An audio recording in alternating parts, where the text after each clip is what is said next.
My name is David Salsone. I grew up in Oceanside, New York, and right out of high school, I joined the United States Navy for a 6-year tour.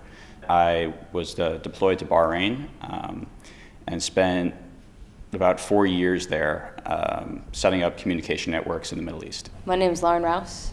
I am a first-year student at Brown University. I hail from Holbrook, Massachusetts, which is about 10 minutes south of Boston, and I'm a Middle East Studies concentrator. I served 6 years on active duty in the United States Air Force. I was an Arabic linguist for 4 years.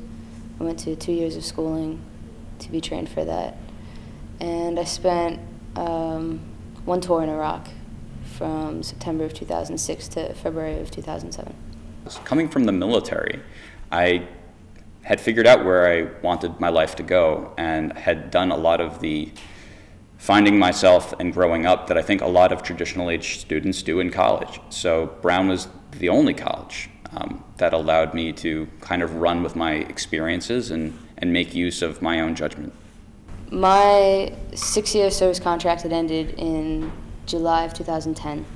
In September of 2009, my sister, who was 3 years in remission from leukemia, she relapsed. So when the leukemia came back, I decided that I had to leave the military. And when I went home, to be quite honest, the easiest way to make the most amount of money for the least amount of work was to go to school full-time because of the new GI Bill. So I went to a school in Quincy, Massachusetts for a year, and then I applied to Brown because I wanted to learn more about the Middle East and study more languages. And it was the only school in New England that had a Middle East Studies major.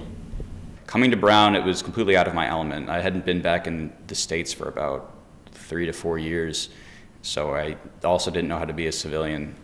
It's a cultural difference being in the military, so I was not scared, but concerned about what it would be like to throw myself into a population of 18 to 21-year-olds.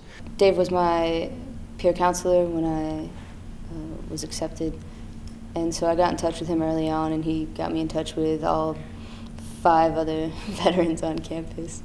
And that was really good for me because I only had a couple of veteran friends at my old school. It wasn't really a community, it was just sort of people you met by chance. And here, even though we're a small community, it's still a very committed community. And so that's been a big part of me sort of acclimating. It's not easy to try to walk up to somebody at 25 and them being 18, 19 and be like, hey, I think we would have a lot in common, let's go and hang out. So what happens is I kind of threw myself into a couple of groups and clubs to try to meet and find people that I would be, so this way I can be better acquainted with. But one of the challenges that you're always going to run into is that there is a divide. Your life experience has changed you in some ways for the better, and there are only certain kinds of people who are going to be able to relate to that, and that's something that happens as all people get older and live their own lives. And the fact that there are so few veterans on Brown's campus at this point, I think we only have 4, makes it harder for me to find a niche where I feel very comfortable with. Being in the service, your entire life is dedicated to a greater cause and to other people around you. And being in school is a very self-centered time in your life. And not that that's bad, and I think we pretend that being self-centered is bad a lot, and it's really not.